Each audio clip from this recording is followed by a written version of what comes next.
चलिए पता लगना चाहिए कि बिहार में है। जोरदार तालियों से स्वागत करिए, अभिनंदन करिए, पीछे तक तालियां बजनी चाहिए। जोरदार तालियों के साथ अभिनंदन करिए उत्तर प्रदेश के उप मुख्यमंत्री केशव प्रसाद मौर्य जी का। केशव जी अभिनंदन है आपका, नमस्कार। धन्यवाद है बहुत बहुत अमित जी।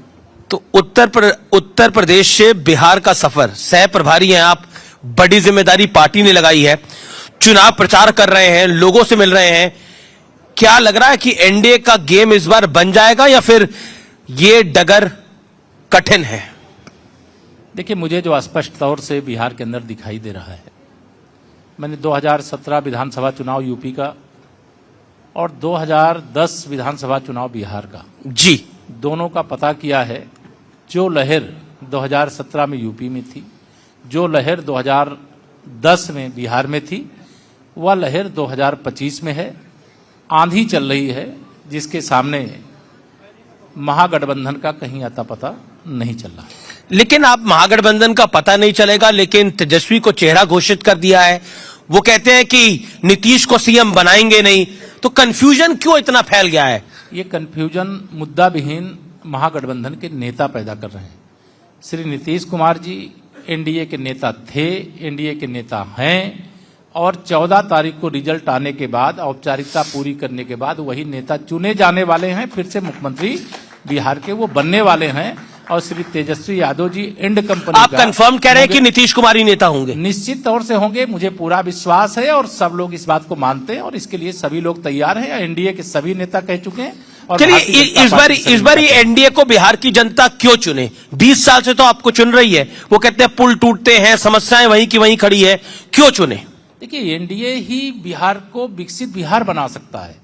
एनडीए ही बिहार को जंगल राज के दलदल से बाहर निकाल करके आज विकास की एक नवीन रोशनी देने का काम किया है। आज गांव तक सड़कें हैं, हर घर का अंधेरा दूर हुआ है, हर गरीब के जीवन में खुशहाली आई है। डबल इंजन की सरकार की उपलब्धियों के कारण आज बिहार विकास के एक नए मुकाम की ओर आगे बढ़ रहा है। और ऐसे समय में महागठबंधन फिर से जंगल राज की वापसी चाहता है। लेकिन वो कहते हैं जंगल राज तो अभी भी, अपराध तो अभी भी हो रहा है, दिक्कतें तो अभी भी हो रही है, या फिर यूपी वाला मॉडल यहां पर लागू करेंगे, बुलडोजर मॉडल? अपराध करने वाला उसके खिलाफ कार्रवाई करना, ये जहां डबल इंजन की सरकार होती है, जहां भाजपा की होगी, एनडीए की सरकार होगी, अपराधी को बख्शा नहीं जाता है, बख्शा नहीं जाएगा। और यह बात जंगल राज वाले जानते हैं। उनको यह पता है कि अगर उनको मौका मिल जाएगा तो बिहार को लूट लेंगे, बिहार को बर्बाद कर देंगे और उससे अधिक दुर्दशा में पहुंचा देंगे जो श्री लालू यादव जी के समय बिहार की दुर्दशा। अच्छा, प्रधानमंत्री कहते हैं सबका साथ, सबका विकास, सबका विश्वास, लेकिन मंत्री हैं उन्हीं की कैबिनेट में गिरिराज सिंह, उन्होंने एक ऐसा बयान दिया मुसलमानों को लेकर जिसको लेकर बड़े सारे सवाल खड़े हो रहे हैं। क्या भारतीय जनता पार्टी मुसलमानों का वोट बिल्कुल चाहती ही नहीं है? नहीं, हम वोट नहीं चाहते, ये हमने नहीं कहा है। जहां तक मैंने सुना है, श्री गिरिराज जी ने भी ऐसा नहीं कहा है। उन्होंने कहा कि हम डबल इंजन सरकार के माध्यम से संपूर्ण योजनाओं का लाभ बिना भेदभाव के सबको देते हैं। तो आप लोगों को भी मुसलमान का वोट चाहिए? सबसे अपेक्षा करते हैं कि सभी लोग अगर सभी योजनाओं का लाभ पाते हैं और भारतीय जनता पार्टी गठबंधन की सरकार, एनडीए की सरकार बिहार में श्री नीतीश कुमार जी के नेतृत्व में सुशासन दे रही है, उनके जीवन में भी खुशहाली ला रही है, तो उनसे भी अपील है कि वह भी समर्थन करें। जो नहीं समर्थन करते उनके बारे में, तो बीजेपी को मुसलमानों का वोट चाहिए? हमको तो पूरे बिहार का वोट चाहिए। हम तो सारे बिहार वासियों से निवेदन करते हैं कि जितने महागठबंधन के प्रत्याशी उनकी जमानत जब्त करा दो और एनडीए के सभी प्रत्याशी। लेकिन देखिए, उन्होंने तो सीएम भी घोषित कर दिया, अपना डिप्टी सीएम भी घोषित कर दिया, ये भी कह दिया कि मुसलमान डिप्टी सीएम भी होगा। आपकी तरफ से चलिए, सीएम फेस तो नीतीश कुमार है, डिप्टी सीएम आपके सम्राट चौधरी हैं, तो क्या कोई और डिप्टी सीएम भी आ सकता है, तीसरा डिप्टी सीएम भी आ सकता है? भारतीय जनता पार्टी का हमारा परिपक्व नेतृत्व है, जहां जो आवश्यकता होगी भारतीय जनता पार्टी की ओर से वह नेतृत्व करने के लिए होंगे। हमारे यहाँ कोई कंफ्यूजन नहीं है। वो कंफ्यूजन श्री नीतीश कुमार जी, जो एक भारत की राजनीति में बिहार के अंदर एक आदर्श और बहुत सम्मानित नेता है, मैं व्यक्तिगत तौर से भी उनका बहुत सम्मान करता हूं। लेकिन तेजस्वी यादव उनके स्वास्थ्य को लेकर बड़े सारे सवाल उठा रहे हैं लगातार। देखिए, स्वास्थ्य उनके पिताजी का भी खराब है, स्वास्थ्य किसी का तो नीतीश जी का स्वास्थ्य खराब है? नीतीश जी का स्वास्थ्य नहीं खराब, उम्र है। अगर उनकी उम्र का अपमान वो करना चाहते हैं तो वो अपमान बिहार नहीं बर्दाश्त करेगा। नीतीश जी का सम्मान करता है और जिनका बिहार सम्मान करता है, अगर उनका तेजस्वी यादव जी अपमान करेंगे तो उसकी सजा इसी बिहार के विधानसभा तो आप इस मंच पे कह रहे हैं नीतीश जी स्वस्थ हैं? निश्चित तौर से स्वस्थ हैं और लगातार सभाएं कर रहे हैं, लगातार चुनाव प्रचार कर रहे हैं। अभी छठ पूजा के पावन पर्व पर उन्होंने अपनी उपस्थिति शानदार ढंग से दर्ज कराई है, शानदार ढंग से अपने कार्यकाल के सभी निर्णय लिए हैं। महिला सशक्तिकरण हो, चाहे युवाओं का उज्जवल भविष्य हो, चाहे गांव का विकास हो, सभी क्षेत्रों में एक क्रांतिकारी परिवर्तन भी अच्छा, एक चीज, राहुल गांधी बिहार के दौरे पर आए और उन्होंने आज बहुत कुछ बोला है। बीजेपी कह रही है कि छठ का अपमान कर रहे हैं राहुल गांधी, लेकिन उन्होंने प्रधानमंत्री के लिए बोला है कि अगर उनको वोट चाहिए होंगे जनता से तो वो जनता के सामने नाचेंगे भी। देखिए, श्री राहुल गांधी जी जो कांग्रेस के नेता भी हैं और देश में नेता विपक्ष भी हैं, वो भारत माता का अपमान करने में कोई लिहाज नहीं करते हैं। भारत के प्रधानमंत्री माननीय श्री नरेंद्र मोदी जी की स्वर्गीय माता जी का अपमान श्री राहुल गांधी जी और श्री तेजस्वी यादव जी के संयुक्त मंच से हुआ। और लोक आस्था का जो महापर्व है, बिहार की आस्था जहां बसती है छठ मैया के चरणों में, और आज उन्होंने छठ पूजा को ड्रामा कह करके अपमान किया। और माननीय प्रधानमंत्री जी का अपमान करोगे और पाकिस्तान के प्रधानमंत्री का सम्मान करोगे, वहां के सेना अध्यक्ष की जय जयकार करोगे, ये देश कैसे बर्दाश्त करेगा? बीजेपी एक लाइन खींच रही है कि छठ पूजा का, छठी मैया का अपमान कर रहे हैं राहुल गांधी, लेकिन कांग्रेस का कहना है कि उन्होंने कटाक्ष करा है प्रधानमंत्री पर। अच्छा, कटाक्ष करने के लिए आप छठ मैया को बीच में ले आओगे? माननीय प्रधानमंत्री जी के बारे में जो शब्दों का प्रयोग किया है, इसके लिए माफी मांगने की जगह उस पर वो सवाल करते हैं, उनको समझ में नहीं आती इस बात को। बिहार की धरती पे आकर के जहां लोक आस्था का महापर्व छठ पूजा, और जिसमें 3 दिन का मतलब निर्जला व्रत रख करके लोग उपवास करते हैं, गहरी आस्था रखते हैं, उस छठ पूजा को श्री राहुल गांधी ने ड्रामा कहा है। और उस ड्रामा कहने की सजा श्री राहुल गांधी जी की पार्टी को भी, उनके महागठबंधन को भी, बिहार की जो छठ मैया की पुजारी जनता है वो उनको इसी चुनाव में देगी। लेकिन 2 चीजें महत्वपूर्ण हैं। आप कह रहे हैं कि, लेकिन राहुल गांधी कहते हैं कि बीजेपी वोट चोरी करती है, नफरत फैलाती है, सांप्रदायिकता फैलाती है। वोट चोरी का उनका इल्जाम है। वो कहते हैं वोट चोरी करती है और इसीलिए चुनाव जीत जाती है। देखिए, श्री राहुल गांधी जी क्या क्या कहते हैं, अगर उनकी पूरी बातें आप करेंगे तो वो ध्यान में आएगा कि वो जब चुनाव हार जाएंगे तो वोट चोरी का आरोप लगा देंगे। वोट चोरी से पहले संविधान को खतरे में होने का आरोप लगा। उन्होंने बड़ी बाकायदा एक प्रेजेंटेशन दी कि वोट काटे जाते हैं, तो और किस तरह से वोट काटे जाते हैं। वो कहीं भूकंप लाते थे, कहीं हाइड्रोजन बम लाते थे, कहीं परमाणु, सब टाइम फिस हो जाता था। श्री राहुल गांधी जी की यात्रा को पूरे बिहार में कोई समर्थन नहीं मिला। श्री तेजस्वी यादव जी ने उनकी यात्रा का समर्थन नहीं किया, और फिर मंथरा की तरह मुंह फुला करके श्री राहुल गांधी यहां से चले गए। और आज वो आकर के यहां पर फिर छठ मैया के बारे में अपमानजनक शब्दों का प्रयोग करके बिहार वासियों का अपमान करके चले गए। इसकी सजा मैंने कहा इसलिए मिलेगी कि श्री राहुल गांधी जी जिस प्रकार से, माने भाजपा का विरोध करो वो हमें स्वीकार है, लोकतंत्र में आपको अधिकार है, लेकिन आप भारत का विरोध करोगे, नहीं बर्दाश्त करेंगे। आप भारत के प्रधानमंत्री जी के किसी काम का विरोध करना चाहते हो वो विरोध करेंगे। अगर आप पाकिस्तान के प्रधानमंत्री की तारीफ करोगे वो बर्दाश्त नहीं करेंगे। तो यह देश, बिहार देशभक्तों का प्रदेश है और पूरा भारत भारत भक्ति से भरा हुआ है। और श्री राहुल गांधी जी का हर आचरण सदा भारत विरोधी रहता है, भारत विरोधियों के साथ रहता है। उनको भारत के विरोध में अगर कोई बोल दे तो उनको लगता है सबसे बड़ा मुद्दा मिल गया। आप चुनाव के सह प्रभारी हैं, तेजस्वी यादव ने घोषणा करी है कि वो हर घर को नौकरी देंगी। क्या आपको लगता है ये आपकी नींद उड़ाने के लिए काफी है? क्योंकि अगर ये नैरेटिव चला तो इसका नुकसान भारतीय जनता पार्टी को, जेडीयू को हो सकता है। इसकी काट क्या है? जब मैंने कहा 2025 में 2010 दोहराएंगे, उसके पीछे मेरा एक ही कारण था। जिस दिन श्री तेजस्वी यादव जी ने कह दिया कि हम 2,96,00,000 जो परिवार हैं हर घर को नौकरी देंगे।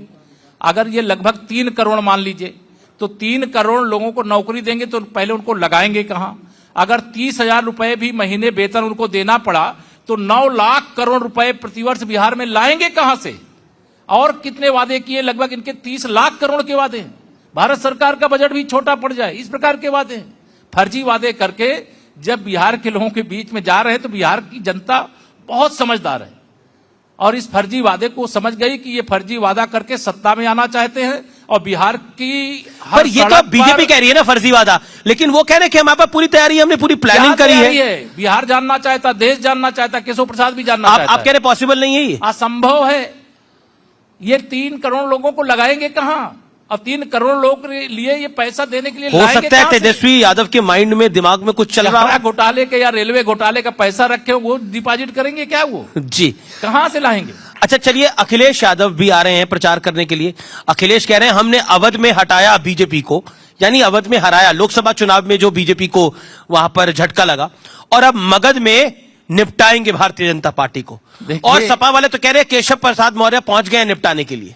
जो श्री अखिलेश यादव जी या श्री राहुल गांधी जी या तेजस्वी यादव जी, ये तीनों लोगों के गुब्बारे में जो हवा भरी थी ना, वो हरियाणा के विधानसभा चुनाव ने, महाराष्ट्र के विधानसभा चुनाव ने, दिल्ली प्रदेश के विधानसभा चुनाव ने, लोकसभा चुनाव के बाद कमल खिला करके ईंट का जवाब मैंने आपकी बात को माना, लेकिन लोकसभा चुनावों के अंदर तो यूपी में अखिलेश यादव ने झटका दिया भारतीय जनता पार्टी को ना, एक करारी हार मिली वहां पर।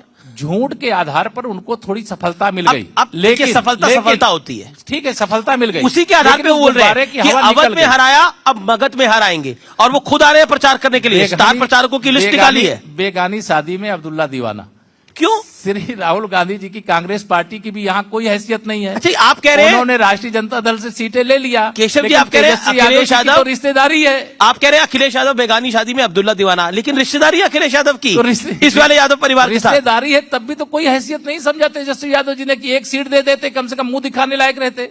पूरे यूपी की बेइज्जती करा दिया श्री राहुल तेजस्वी यादव जी के महागठबंधन के प्रचार के लिए आकर के। तो उनको इसका भी ध्यान नहीं है कि उन्होंने एक भी सीट नहीं प्राप्त कर पाए और यहां प्रचार करने के लिए आ रहे हैं। यहां स्टार प्रचारकों की लिस्ट घोषित कर रहे हैं। जो स्टार प्रचारक जितने घोषित किए, अगर उतनी भी सीटें उनको मिल जाती तब प्रचार करने के लिए आते। यह तो समाजवादी पार्टी ने अपनी हैसियत बता दी कि आप चाहे जितना अपमान करोगे, हम बेगानी शादी अब्दुल्ला दीवाना। लेकिन आपकी राय के अंदर अखिलेश यादव को आप देखते हैं, तेजस्वी यादव को आप देखते हैं, श्री राहुल गांधी को आप देखते हैं, इन तीनों में से भविष्य किसका उज्जवल नजर आता है आपको नेता के तौर पर? तीनों नेताओं का भविष्य अंधकार में है। 2047 ऐसा क्यों? किसी का तो उज्जवल होगा। 2047 तक मैं अगर बिहार की धरती से कहूं तो श्री तेजस्वी यादव जी का कोई भविष्य नहीं है। देश के लिए श्री राहुल गांधी जी का कोई भविष्य नहीं है, और उत्तर प्रदेश के लिए श्री अखिलेश यादव जी का कोई भविष्य नहीं। एसआईआर की प्रक्रिया अब उत्तर प्रदेश में भी शुरू हो गई है और 12 राज्यों में और शुरू हो गई है, और बिहार में तो हुई। विपक्ष कह रहा है कि ये कहीं ना कहीं वोट बंदी की तैयारी भारतीय जनता पार्टी कर रही है, उन लोगों के वोट काटेगी जो विपक्ष को डालते हैं। अब इसका जवाब क्या है? अगर इलेक्टोरल प्रोसेस पे लोगों का विश्वास उठ जाएगा तो ये नुकसानदायक है लोकतंत्र के लिए। मुझे लगता है 6 नवंबर और 11 नवंबर को जब बिहार का मतदान होगा, जहां एसआईआर की प्रक्रिया पूरी हो गई, इसका जवाब मिल जाएगा। चुनाव आयोग का जो फैसला है उसका मैं स्वागत करता हूं। अगर एक मतदाता का नाम 2 जगह है तो एक जगह होना चाहिए, एक जगह से कटना चाहिए। अगर एक कोई मतदाता स्वर्गीय हो गया तो उसका मतदाता सूची से नाम डिलीट होना चाहिए। लेकिन इसमें एक लॉजिकल पॉइंट है। हाँ। बिहार के अंदर एसआईआर की प्रक्रिया हुई, विपक्ष ने इसका विरोध किया। अब बीजेपी ने बोला ये घुसपैठियों के खिलाफ कार्रवाई है, और एक बात बिल्कुल स्पष्ट है, इलेक्शन कमीशन जो है वो घुसपैठियों को तो आइडेंटिफाई नहीं कर सकता, वो तो एमएचए का काम है। और 365 ऐसे लोग लगे जो कि घुसपैठिए हैं। तो आपको लगता नहीं कि इस प्रक्रिया पे कुछ सवाल खड़े हो रहे हैं विपक्ष द्वारा, जो कि थोड़े लेजिटिमेट है? देखिए, विपक्ष जो सवाल वाजिब सवाल है, जिसे हिंदी में बोलते हैं, भारतीय जनता पार्टी नहीं देगी बिल्कुल। लेकिन वो चुनाव आयोग से जो सवाल है वो सवाल करे, चुनाव आयोग उसका जवाब देगा। लेकिन अगर कोई घुसपैठिया मतदाता सूची के अंदर इन, चाहे कांग्रेस हो, चाहे सपा हो, चाहे राष्ट्रीय जनता दल हो, इनके कारण घुस आया है, इनका वोट बैंक बन कर, तो वह मतदाता सूची से डिलीट किया जाना चाहिए, बाहर किया जाना चाहिए, और उसके लिए जो कार्रवाई है वो करना चाहिए। बॉर्डर सिक्योरिटी सेंटर के हाथ में है। सेंटर में भारतीय जनता पार्टी की सरकार है, बिहार में 20 साल से आपकी सरकार है, उत्तर प्रदेश में 8-9 साल से लगभग आपकी सरकार है। मेरा सिंपल पॉइंट ये है कि अगर घुसपैठ हो रही है, अगर ये त्रुटि हो रही है, तो आंकड़े भी तो सामने आने चाहिए। कितने वोटर हैं जो घुसपैठिए हैं, वो आंकड़ा क्यों नहीं आ रहा? That's my question. आपने जो कहा कि चुनाव आयोग का ये काम नहीं है कि वो घुसपैठिया कौन है, घुसपैठिया कौन नहीं, इसका पता करे। लेकिन जितने साक्ष्य मांगे जा रहे हैं, अगर वह साक्ष्य उपलब्ध नहीं करा पाते हैं तो इससे पता चल जाता है कि घुसपैठिया कौन है। यहाँ बड़ी संख्या में मतदाताओं के नाम मतदाता सूची से जहां हटने चाहिए वो हटाए गए, लेकिन हटाए जाने के बाद कितने लोगों ने शिकायत की? इसलिए नहीं शिकायत की कि चुनाव आयोग ने सही काम किया। और घुसपैठियों के समर्थन में ये बिलबिलाते क्यों हैं, चिल्लाते क्यों हैं, इसका जवाब इनके पास। अच्छा, एक अब मैं यूपी की बात कर लेता हूं, उत्तर प्रदेश, क्योंकि आप वहां के डिप्टी सीएम हैं। समाजवादी पार्टी के प्रमुख ने, और आपके बड़े मित्र भी हैं अखिलेश यादव ने, उन्होंने कहा कि आप लोग दिए जला रहे हैं और उधर आप देखिए दक्षिण भारत में पूरी तरह से निवेश आ रहा है, उनकी सरकार आएगी तो क्रिसमस और न्यू ईयर की तरह लाइटिंग होगी।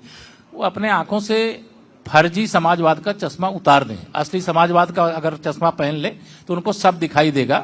देश में भी निवेश आ रहा है जब से माननीय प्रधानमंत्री मोदी जी के नेतृत्व में सरकार बनी है। राज्यों में भी आ रहा है, यूपी में तो बड़े पैमाने पर रहा है और 14 नवंबर के बाद बिहार में भी बड़े पैमाने पर ये निवेश आने जा रहा है। अखिलेश यादव ने तो ये भी कहा कि आप दीपोत्सव में नहीं गए, आप नाराज हो गए हैं। आपका पोस्टर में फोटो नहीं था। यादव जी ये चाहते हैं कि बेगानी शादी में जहां वो आ रहे हैं वहां वह ये देखना चाहते हैं। मैं दीपोत्सव की बात कर रहा हूं। मैं दीपोत्सव में इसलिए नहीं जा पाया क्योंकि मैं बिहार के चुनाव प्रचार बिहार के चुनाव में थे। चलिए, आपने हमें समय दिया, लेकिन आप सह प्रभारी हैं तो नंबर जरूर पूछूंगा आखिर में आपसे। आपका नंबर क्या है? बीजेपी बड़ी पार्टी होगी या जेडीयू बड़ी पार्टी होगी? दोनों बड़ी पार्टी होंगी। दोनों 101 सीटों पर लड़ रही हैं।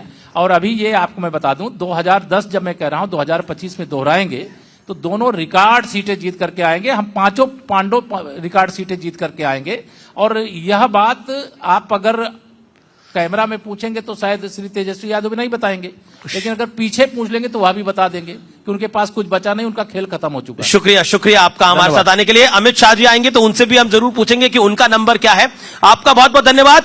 आप बिहार के सह प्रभारी हैं, उत्तर प्रदेश के डिप्टी सीएम हैं, न्यूज 18 के मंच पर आए, आपका बहुत बहुत आभार। केशव मौर्य जी।